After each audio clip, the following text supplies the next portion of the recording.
യാടും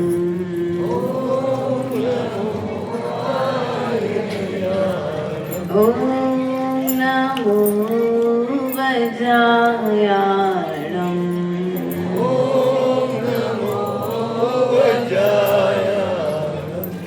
ഓം നമോ ലോയ സവ സാഗുണം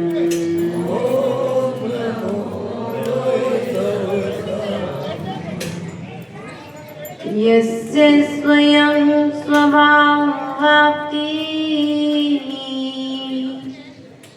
रवावे कृत्संकर्मणा तस्मै संज्ञानरूपाय नमोस्तु परमात्मने गुरुवः पांचनो नित्यं ज्ञानदैशननायिका चारित्राणवगम्भीर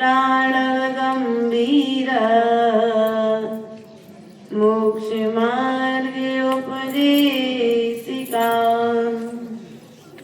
मेरे पवित्र मंदिर में गुरुदेव आओ, मैं शास्त्री वाचन करूं प्रतिभा जगाओ अरिहंत भासित सभी श्रुति देवताओं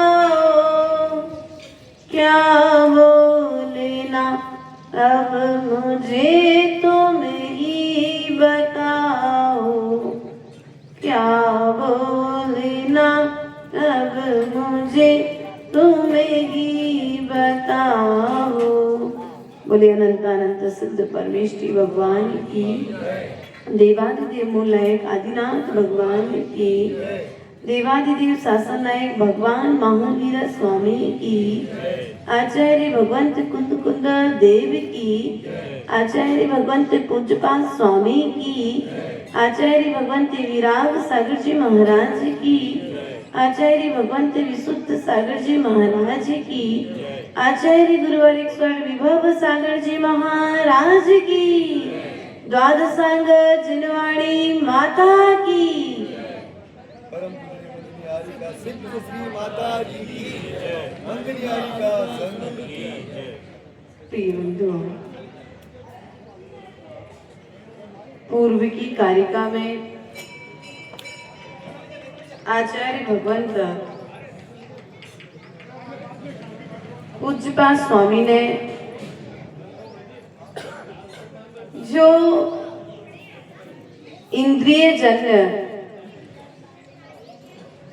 सुख प्राप्त हो रहा है वह सुख ब्रह्म मात्र है और इंद्रियों के निमित्त से जो दुख प्राप्त हो रहा है वह दुख भी ब्रह्म मात्र है।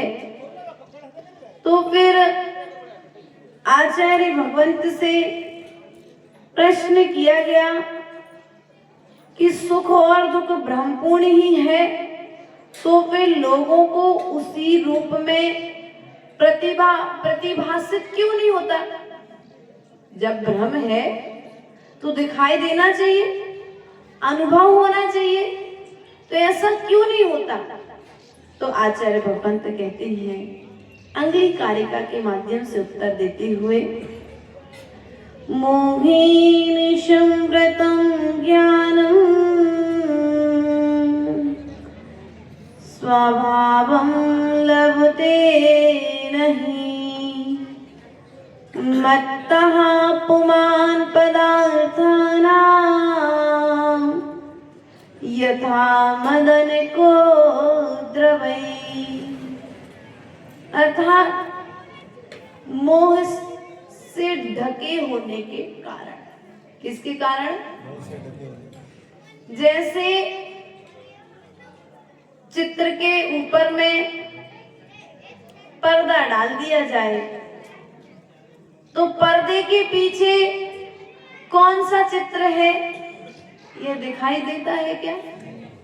लेकिन पर्दा हटा दिया जाए, पर्दा यदि हटा दिया जाए तो चित्र को स्पष्ट तरीके से हम देख पाते हैं। दर्पण पर यदि तेल लग जाए तो चेहरा दिखाई देगा क्या? मौन है क्या? नहीं है ना। देखो धर्मात्मा लोग हैं नौगामा में, हो सकता है मौन लेकर के आए हों, तो हमने आपसे ऐसा पूछा है कि दर्पण पर यदि तेल लग जाए तो चेहरा दिखाई देगा क्या? नीलेश भैया नहीं दिखाई देगा ना। लेकिन वो तेल की जो चिकनाहट है यदि उसको पुरुषार्थ करके साफ कर दिया जाए तो चेहरा, बोलो चेहरा, बस उसी प्रकार से आचार्य पूज्यपाद स्वामी यहाँ पर कहते हैं ये जो इंद्रिय जन है, इंद्रिय जन्य जो सुख है और ये दुख है मात्र भ्रम मात्र है, लेकिन ना दिखने का कारण है मोह। कौन है? मोह से ढका हुआ ज्ञान स्वभाव को दिखने नहीं देता है। स्वभावम लभते नहीं, स्वभाव का लाभ नहीं होने दे रहा है। सूरज पर बादल आ जाए तो सूर्य अपना प्रकाश फैला पाता है क्या? जो तेज के साथ में सूर्य अभी प्रकाश दे रहा है और यदि सूर्य के सामने बादल आ जाए तो वह सूर्य अपने तेज के साथ में प्रकाश दे पाएगा क्या? नहीं दे पाएगा।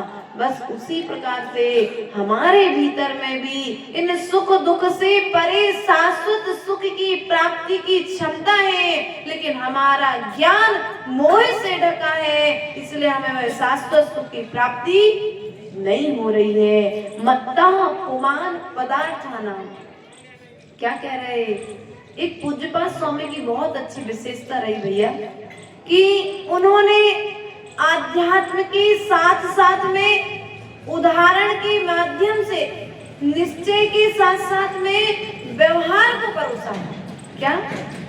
निश्चय अर्थात आत्मा और व्यवहार मतलब तुम्हारे जो शरीर सहित आत्मा है उसे व्यवहार के माध्यम से प्रस्तुत कर दिया। तो यहाँ पर कहा किस प्रकार से? तो यहाँ पर उदाहरण देते हुए आचार्य भगवान कहते मत्ता पुमान पदार्थानाम यथा मदन कोत्रवय। जैसे मद के नशे में शराब आदि व्यक्ति पी ले तो क्या होता है? बोलो, उसका ज्ञान सुप्त हो जाता है। उसे बेटी में माँ दिखती है और माँ में बेटी दिखती है, माँ में पत्नी दिखती है, कभी पत्नी में माँ दिखने लग जाती है, अर्थात उसका ज्ञान कार्य करना।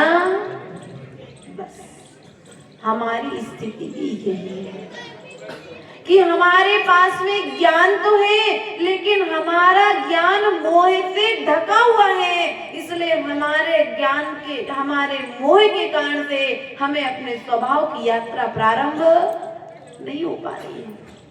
जिस प्रकार से शराबी शराब के नशे में अपने सही माँ बहन को नहीं पहचान पाता है, उसी प्रकार से हम भी मोह के नशे से ढके हुए हैं। हमारा ज्ञान मोह से ढका हुआ है, इसलिए हम भी अपने स्वभाव को देख नहीं पा रहे हैं। आचार्य भगवंत कहते हैं राम का नाम सुना आप लोगों ने? राम का नाम सुना, लक्ष्मण का नाम सुना, सीता का भी सुना होगा आपने। सुना है नहीं सुना? सुना है। राम की आयु 17,000 वर्ष की थी और लक्ष्मण की आयु 12,000 वर्ष की थी, लेकिन 5,000 की आयु का अंतर दोनों का, लेकिन लक्ष्मण पहले समाप्त हो गए, उनका पहले मरण हो गया। क्यों? लक्ष्मण के लिए राम से इतना तीव्र मोह था इतना अधिक मोह था कि जैसे ही उन्हें यह समाचार मिला कि राम का मरण हो गया, और इतना समाचार सुनते ही लक्ष्मण भी मरण को प्राप्त हो गए। मोह जनित ज्ञान, इतना अधिक मोह था। और जो राम के लिए भी मोह था, लेकिन राम का मोह अप्रत्याख्यान वर्ण का था और लक्ष्मण का मोह अनंतानुबंधी का था। बात समझ में आई? नहीं आई? आई। जो राम का मोह था वो अनंत अप्रत्याख्यान वर्णी का था, इसलिए 6 महीने तक जब राम के लिए समाचार मिला कि लक्ष्मण का मरण हो गया, तो वही राम अपने भाई के लिए 6 महीने तक कंधे पर लेकर के घूमते रहे, क्योंकि अप्रत्याख्यान वर्ण कसाय का समय 6 महीने। कितने महीने बोलो? 6 महीने से आगे नहीं जाएगी। देखिए मोह की दशा, एक के लिए समाचार मिला तो मोह के कारण मरण हो गया, और एक के लिए समाचार मिला तो 6 महीने तक वह अपने स्वभाव को देख नहीं पाया, अर्थात तो सही दशा को पहचान नहीं पाया कि वास्तविकता में लक्ष्मण का मरण, और 6 महीने तक वह मोह के कारण राम छायक सम्यक दृष्टि होने वाला भविष्य का भगवान, कौन? भविष्य का भगवान आत्मा मोह के कारण क्या हुआ? वह उस मृत शरीर के लिए भोजन करा रहा है, उस मृतक शरीर के लिए नहला रहा है, उस मृतक शरीर के लिए पहना रहा है, उस मृतक शरीर के लिए सजा रहा है। किसके कारण? बोलो, किसके कारण?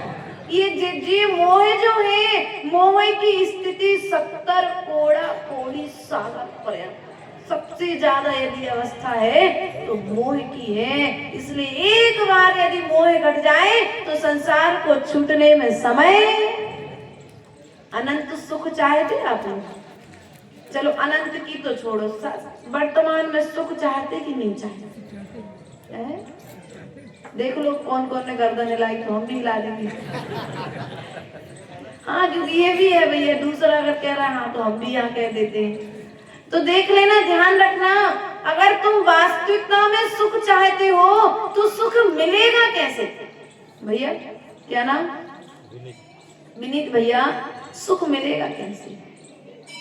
शाश्वत सुख छोड़ो, अभी शाश्वत सुख तो मिलना नहीं है, लेकिन शाश्वत सुख की तैयारी तो बोलो, शाश्वत सुख की तैयारी तो कर सकते हैं। तो आचार्य भगवान कहते हैं यदि तुम्हें वास्तविकता में विनीत भैया शाश्वत सुख चाहिए है, तो शाश्वत सुख की प्राप्ति के लिए तुम्हें आज थोड़ा थोड़ा मोह का त्याग, जैसे बूंद बूंद से घड़ा भरता है ना, वैसे ही थोड़ा थोड़ा मोह त्याग करोगे तो एक दिन ऐसा आएगा कि ये मोहिनी कर्म तुम्हें छोड़ करके चला जाएगा, और मोहिनी कर्म के हटते ही शाश्वत सुख प्रकट हो जाएगा। इसलिए मोह को घटाओ। जितना भी तुम्हारे पास में आज दुख है, सबका मूल कारण है मोह।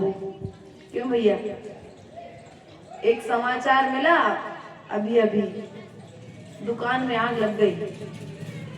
क्या समाचार मिला है भैया? क्या नाम पीछे विनीत के पीछे वाले भैया का है? संदीप भैया। अभी अभी समाचार मिला, बढ़िया पूजा में मन लगा हुआ था, वो दुकान पर बैठे, बाहर बैठे हुए गार्ड ने आकर के समाचार दिया, संदीप भैया आग लग गई। कहाँ? दुकान में। संदीप भैया ने रोना गाना चालू, आग लग गई, रोना गाना चालू। लेकिन उस गार्ड ने कहा भैया पूरी बात तो सुन लो, अपनी दुकान में नहीं लगी। क्या हुआ बोलो?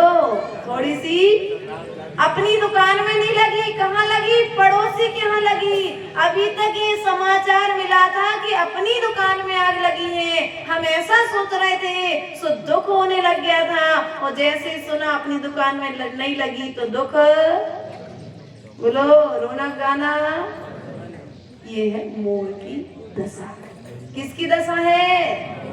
ये मेरा है, ये तेरा है, ये सब मान करके व्यक्ति अनादि काल से सुख और दुख को ढो रहा है। अपना मर गया सो दुख हो गया, और पड़ोसी का मर गया सो भैया वो तो जाना ही था, सबको एक दिन जाना है। अब जब ये उपदेश तुम दूसरे को जाकर के सुनाते हो तो फिर आचरण में क्यों नहीं लाते?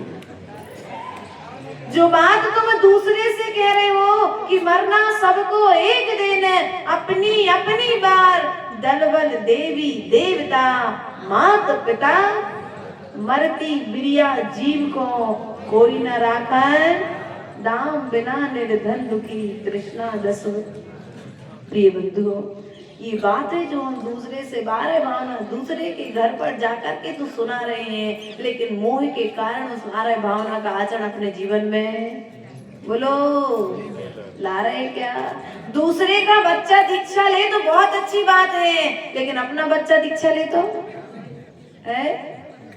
बोलो तो नहीं बेटा, चौका नहीं लगाते, बहुत कठिन मार्ग है, और सामने वाले के बच्चा ले तो बेटा बहुत आगे बढ़ो तुम, कोई बात नहीं है, बहुत अच्छा मार्ग है, लेकिन अपना बच्चा बड़े दीक्षा के लिए तो क्यों? मोह है ना। क्या है? अपने के प्रति मोह है, इसलिए क्या हो रहा है? वह मार्ग हमें कठिन दिखाई दे रहा है, और दूसरे से मोह नहीं है सो वह मार्ग हमें सरल दिखाई दे रहा है। इसलिए प्रिय बंधुओं, मोह के कारण इस जीव ने अनादि काल से सुख और दुख को प्राप्त किया है। इसलिए यदि सुख और दुख से बचना चाहते हो तो आचार्य भगवंत ने कहा है मोह का त्याग करो। किसका त्याग करो? पांडव कितने भाई थे? 5 में से कितने मोक्ष गए? देखो हमसे ज्यादा ज्ञान है तुमको। कितने मोक्ष गए और 2 कहाँ गए उनमें से? वो दोनों स्वर्ग क्यों गए? किसके कारण? मोह के कारण। जब 5 भाई एक साथ में खड़े साधना करने के लिए, सभी के लिए गरम गरम लोहे पहनाए जा रहे हैं, आभूषण डाले जा रहे हैं, 2 भाइयों को मोह आ गया, भाई को कष्ट हो रहा होगा। क्या? स्वयं को कष्ट तो हो ही रहा है, लेकिन भाई को कष्ट हो रहा होगा। तो जो 3 भाई थे उनने ये नहीं सोचा भाई को कष्ट हो रहा होगा। भेद विज्ञान समझ करके, वे भेद विज्ञान लगा करके वे तो केवल ज्ञान को प्राप्त करके मोक्ष चले गए, लेकिन 2 भाइयों के मन में विचार आ गया। क्या आ गया विचार? यही विचार आ गया कि अरे भाइयों को कष्ट हो रहा होगा, मात्र इतने विचार से जो उसी भाव से मोक्ष जाने वाले थे वे स्वर्ग चले गए। 33 सागर पर्यंत सर्वार सिद्धि में जाकर के देव हो गए। इसलिए प्रिय बंधु, ये मोह ही है जो हमें संसार में अटका करके रखे। अटकाना समझते? अटकाना समझते नहीं समझते हैं? रोक करके रखे। हाँ समझ लो, बुंदेलखंडी थोड़ी बहुत तो आती है। हमारे लिए मोह ही संसार में रोक करके रखे हैं। इसलिए प्रयास और पुरुषार्थ करो कि धीरे धीरे, चाहे देखो अपने बेटे तक मोह रखो, लेकिन परपोते से, मूल से प्यारा क्या होता है आप लोगों को? मूल से प्यारा बेटे से ज्यादा पोता, और पोते से ज्यादा फिर परपोता। इसलिए प्रिय बंधुओं, ये अनादिकालीन परंपरा, हमने अनादिकाल से मोह को बढ़ाया है। लेकिन एक बार एक ध्यान रखना, आग में घी डालोगे तो आग बढ़ेगी कि घटेगी? देखो कितने समझदार हो आप लोग, सबको पता है, लेकिन करते? बोलो करते? जैसे जैसे तुम्हारी इच्छाओं की पूर्ति होती चली जा रही है, तुम लोग वैसे वैसे और सामग्रियां, मोह की सामग्रियां बढ़ाते जा रहे हैं कि नहीं बढ़ाते जा रहे हो? इसलिए प्रयास करो, जिन जिन चीजों से तुम्हें मोह है उन उन चीजों का त्याग करो, क्योंकि जब तक त्याग नहीं करोगे तब तक मोक्ष मार्ग, क्योंकि मोह के त्याग का नाम ही है मोक्ष। क्या? मोह के त्याग का नाम ही है मोक्ष। माता जी को पूरा मोक्ष नहीं हुआ, लेकिन आधा मोक्ष हुआ कि नहीं हुआ अभी? बोलो। कुछ स्थिति में तो संसार, कुछ स्थिति में तो माता पिता से आज मोह छूटा है, और आज माता पिता से मोह छूटा है तो आगे जाकर के आने वाले जब पर्यायों में जन्म लेंगे तो आगे आने वाली पर्यायों में भी माता पिता से मोह है। जब भगवान महावीर स्वामी या आचार्य भगवंत कुंद स्वामी जब दीक्षा लेने जा रहे थे तो उनकी माँ ने उन्हें बहुत रोका। आप लोग भी रोकते हो।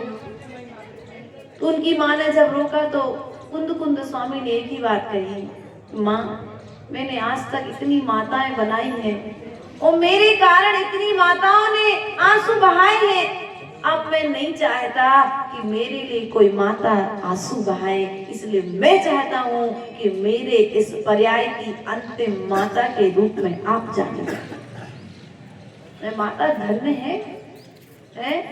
वह माता धन्य है जिसने अपने बच्चे के लिए मोक्ष मार्ग के लिए समर्पित कर दिया, क्योंकि घर से यदि एक भी मोक्ष मार्गी होगा तो ध्यान रखना कभी ना कभी हमारा भी नंबर मोक्ष मार्ग की लाइन पर आएगा ही आएगा। लेकिन हम क्या करते, व्यापार बढ़ाने की कला तो सिखाते, लेकिन मोक्ष मार्ग पर बढ़ने की कला सिखा पाते हैं क्या? इसलिए प्रिय बंधुओं, भीतर के मोह का जब त्याग करोगे तब कहीं जाकर के अंतर्मुखी होकर के अपनी आत्मा के प्रदेशों में झांक करके आत्मा की ओर अभिमुख होकर के आत्मा की यात्रा प्रारंभ कर पाओगे। वरना अनादि काल से संसार में भटक रहे हैं और फिर से भटकते रहेंगे। इसलिए संसार की भटकन को यदि रोकना चाहते हो तो आचार्य भगवान कहते हैं मोह का त्याग करो। किसका त्याग करो? बोलो। मदरा पीने वाला व्यक्ति तो मात्र अपना एक भाव बर्बाद करता है। क्या? शराब पीने वाला व्यक्ति अपना एक भाव बर्बाद करता है, लेकिन जो व्यक्ति मोह रूपी मदरा को ग्रहण कर रहा है वो अपने भाव बर्बाद कर रहा है। इसलिए यदि तुम भाव बर्बाद करने से बचाना चाहते हो तो मोह के त्याग का अभ्यास आज से करो। कब से करना है? बोलो। घर में जाओ और घर में जाकर के देखना जितनी वस्तुएं तुमने संग्रहित करके रखी हैं उनमें से कितनी वस्तुएं तुम्हारे साथ में जाएंगी। अरे इतनी जल्दी निर्णय कर दिया तुमने? अरे बहुत अच्छे समझदार लोग हैं। कितनी वस्तुएं तुम्हारे साथ में जाएंगी भैया? जितनी रखी है सब। हाँ, वो जो सोने की अंगूठी होगी ना वो भी बेटा धीरे से उतार लेगा और कहेगा पिताजी क्या करेंगे इस अंगूठी का? तो आराम से तिजोरी में जाकर के बोलो। मोह की दशा, जिसके लिए तुम मेरा तेरा कर रहे हो, राग द्वेष कर रहे हो, कर्मों का बंध कर रहे हो, 5 पापों में लीन हो, किसके कारण? बोलो। मोह के कारण ये 5 पाप आप लोग कर रहे हो, और जब तक मोह नहीं छूटेगा तब तक 5 पाप भी छूटने वाले। हम लोग को 5 पाप करने की जरूरत है क्या? ना हमें किसी के निमित्त से हिंसा करनी है, ना किसी के निमित्त से झूठ बोलना है, ना किसी के निमित्त से चोरी करना है, ना किसी के निमित्त से परिग्रह को जोड़ना है, और ना है अब्रह्म करना है। मोह के कारण 5 पाप बोलो चल रहे कि नहीं चल रहे? तो त्याग कब करोगे? मरने के बाद तो सब छूट ही जाएगा। कुछ लोग ऐसे आते हैं हमारे पास नियम लेने। एक बार हमने किसी से कहा कि भैया नियम ले लो, भोजन के पहले और सोने के पहले डमोकार मंत्र। क्या नियम दिया? भोजन के पहले और सोने के पहले, भोजन के बाद और उठने के बाद नमोकार मंत्र पढ़ना। सो वो बोला माता जी ये नियम तो बड़ा कठिन है, इतना ले सकते सोने के बाद और उठने के पहले नमोकार मंत्र? लोग बाग जीवन में जीते जी कोई कार्य करना नहीं चाहते, जो कार्य स्वतः ही हो जाए वो हो जाए, बाकी धर्म करना। मौन का नियम ले लो तो बोले माता जी इतने काम रहते हैं कि मौन पाल नहीं सकते, इसलिए सोने के 5 मिनट पहले मौन ले लेंगे और उठने तक का मौन। अब सो गए तो काहे का मौन? बोले इतने होशियार लोग आते हैं हमको सलाह देने के लिए। हमसे भी एक बार तो हमसे भी कह दिया किसी ने, बोले माता जी जब आप लोग सोते उस समय मौन लिया करो ना रात को, जब तक हम लोग आपके पास रहते तब तक आप बोला करो। मैंने कहा भैया इतना मोह नहीं हमें तुमसे कि रात्रि में भी हिंसा करते हुए बोलना पड़े, जीवों का घात हो हमें ऐसा बोलना भी क्यों पड़े। ये मोह है जो तुमसे बुलवा रहा है, ये मोह है जो तुमसे व्यापार करवा रहा है, ये मोह है जो तुमसे जो तुमसे 5 पाप करा करके तुम्हें चतुर्गति में भ्रमण करा रहा है। इसलिए प्रिय बंधुओं, जीते जी मोह का त्याग करके अपने कुछ संसार त्याग की यात्रा प्रारंभ कर लेना, इसी में समझदारी है। आज आपका यह है वार्षिक महोत्सव मान स्तंभ का अभिषेक महोत्सव आप सभी ने यहाँ पर किया। वास्तविकता में ऐसा आचार्य गुरुदेव के श्री मुख से सुना है कि मंदिर में जो मान स्तंभ होता है यह मान को नष्ट करने वाला होता है, मान को घटाने वाला होता है। क्योंकि जब गौतम गणधर भगवान इंद्रभूति गौतम भगवान महावीर स्वामी के समूसण में प्रवेश करने वाले थे, उसके पहले जो मिथ्यात्व के साथ में अपने 500 शिष्यों के साथ में वहां पर पधारे थे, तो मान स्तंभ को देख करके उनका मान का गलन। लेकिन आज मान स्तंभ तो है, मान स्तंभ में भगवान तो है, लेकिन मान, बोलो मान का गलन है क्या? अभी शांति धारा की बोली ली थी, ध्वजा की बोली ली थी, एक आध नाम छूट जाता और पैसे जमा हो जाते, उसके बाद स्थिति क्या बनती? बोलो मान स्तंभ का अभिषेक किया था मान के त्याग के लिए, लेकिन हुआ क्या? मान का त्याग तो नहीं हुआ, लेकिन नाम की चाह जरूर आ गई। इसलिए प्रिय बंधुओं, ये भगवान का अभिषेक, ये ध्वजा जो आपने चढ़ाई है, जब तक मंदिर की शिखर पर ध्वजा चढ़ती रहेगी, जब तक ध्वजा फैलती रहेगी, जैसे जैसे ध्वजा दिशाओं में फैलेगी, वैसे वैसे आपका भी चारों दिशाओं में यश फैलता चला जाएगा। आचार्य भगवंत वसुनंदी आचार्य ने वसुनंदी श्रावक आचार्य में कहा है कि जिस मंदिर की शिखर पर ध्वजा और कलश ना हो, उस मंदिर में की गई पूजा, उस मंदिर में किया गया विधान, उस मंदिर में बैठ कर के की गई कोई भी धार्मिक क्रिया फल देने वाली नहीं। इसलिए आप सभी सौभाग्यशाली हैं कि आपके मंदिर पर शिखर भी है, आपके मंदिर के शिखर पर कलश भी है और ध्वजा भी है। निरंतर यह ध्वजा फैलती रहे और हमारा यश चारों दिशाओं में फैलता रहे, अर्थात धर्म की प्रभावना चारों दिशाओं में बढ़ती रहे। ये धर्म की प्रभावना का एक अंग है। और आज आप सभी ने भगवान की प्रतिष्ठा के साथ साथ वास्तविकता में अपने भीतर में अपने गुणों की प्रतिष्ठा को विराजमान प्रतिष्ठित किया है। इन्हीं भावनाओं के साथ निरंतर आपके भीतर में इसी तरह की धर्म वृद्धि होती रहे। हमारे बीच में आज इंदौर से अंकुर भैया सपरिवार यहाँ पर पधारे हुए हैं। इन्होंने चातुर्मास में भी बहुत सेवाएं लेकर के संघ को लाभ दिया था। ऐसे सेवा भावी श्रावक अंकुर भैया इंदौर से यहाँ पर पधारे हैं, उनके लिए भी हमारा बहुत बहुत आशीर्वाद। बोली भगवान महावीर स्वामी की, परम पूज्य आचार्य गुरुवर विभव सागर जी महाराज की।